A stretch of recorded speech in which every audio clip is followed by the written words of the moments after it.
Welcome to the show. Former AOC supporter and the Free Press social media editor, Lucy Biggers. Lucy, so good to have you on the program.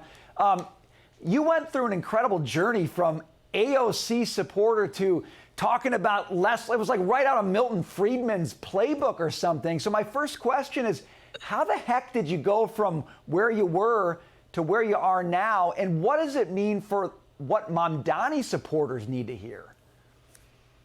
Yeah, thank you so much for having me on. I mean, I'm 35 years old. I have 2 kids. I have a mortgage now. And like the stereotypical person, you grow up, you start paying taxes and more of them as you get older. And you sort of look around and go, where is this money going exactly? The government doesn't seem to be working exactly well. And, you know, I think like a lot of people, as you mature, your thinking becomes less black and white. And so the reason I put this video out there is I want young people to understand that feel-good politics, they don't work. And we've seen it in countries and cities that have tried things like socialism or socialism adjacent policies. They end up hurting everybody, hurting the working class. They hurt growth, they hurt innovation. And so I've lived long enough to know that really the best thing we need is for individuals to be empowered to make that innovation that makes our economy hum, and big government and more taxes is not the solution. Well, you mentioned housing, and I know you had this to say about mamdani's idea for rent control on TikTok. Listen to this. When you're indoctrinated into this sort of leftist, oppressed mindset, you think like business owners are evil. They're not.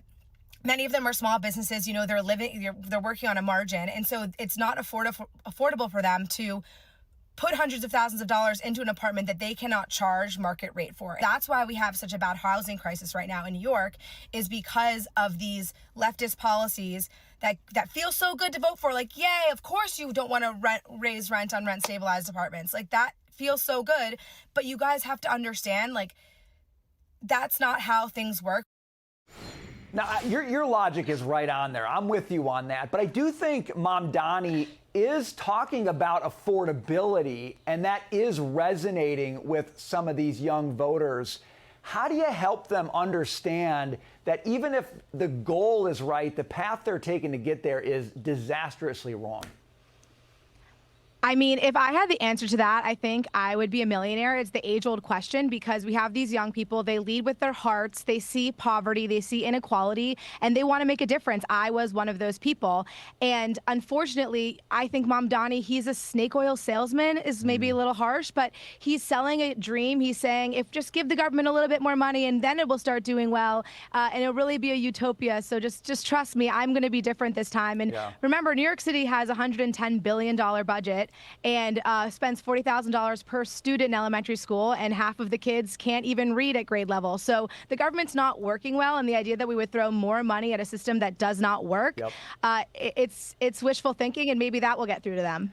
It sounds like the adults in New York City need to step up and kind of throw their weight around a little bit and help those younger people become adults who can think clearly about the issues that affect our lives. Lucy, great stuff. Good to see you. Thanks for being with us today.